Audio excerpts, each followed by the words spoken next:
एक मुस्लिम खातून का किरदार महज चंद जिम्मेदारियों या समाजी तवक्कात का मजमूआ नहीं, बल्कि एक मुकम्मल फ़िक्री, अखलाकी और रूहानी मनसब है। इस्लाम ने औरत को ना तो पर्दे के पीछे दफन किया है और ना ही बाजार की जीनत बनाया है, बल्कि इसे इंसानियत के ज़मीर की अमीन बनाया है। मुस्लिम खातून सबसे पहले ईमान की वारिस हैं। इसका दिल यकीन से जुड़ा होता है और इसकी निगाह मकसद से खाली नहीं होती। वो जानती है कि इसकी इबादत सिर्फ सजदे तक महदूद नहीं, बल्कि इसकी नीयत, इसकी गुफ्तार और इसका किरदार सब इबादत के दायरे में आते हैं। वो फितनों के हुजूम में भी अपनी शनाख्त गुम नहीं होने देती, क्योंकि उसकी पहचान रब से जुड़ी होती है, ज़माने से नहीं। वो किरदार की मुअल्लिमा है। उसकी खामोशी में भी तरबियत होती है और उसके अमल में भी पैगाम। वो नस्लों को अल्फाज से नहीं, मिसाल से बनाती हैं। उसकी गोद पहली दरसगाह है और उसका तर्ज अमल पहला निसाब। वो जानती है कि कौमों की तकदीर नारों से नहीं, माओं की फिक्री पुख्तगी से बदलती है।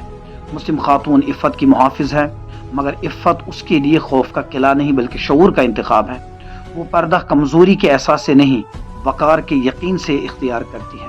उसका लिबास उसकी इज़्ज़त की दीवार है और उसका हया उसकी क़ुव्वत। वो खुद को देखे जाने की शय नहीं, पहचाने जाने वाली शख्सियत समझती है। वो शऊर और बसीरत की हामिल है। इल्म उसके लिए फैशन नहीं, जिम्मेदारी है। वो सवाल भी करती है, सोचती भी है और फैसला भी शऊर के साथ करती है। वो रिवायत को अंधी तकलीद में नहीं अपनाती, बल्कि अक्ल और वही की रोशनी में समझती है।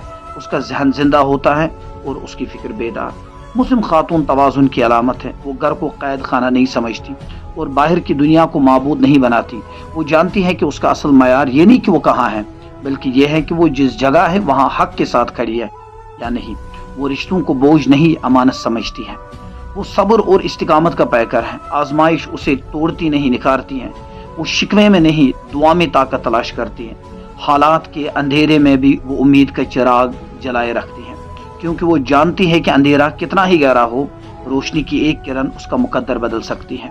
गर्ज एक मुस्लिम खातून उम्मत के जिस्म में वो दिल है जो खामोशी से धड़कता है, मगर अगर रुक जाए तो पूरा वजूद मफलूज हो जाए। वो तारीख के हाशिए पर लिखी हुई सतर नहीं, बल्कि वो मरकजी मतन है जिससे उरूज व ज़वाल के बाब खुलते और बंद होते हैं।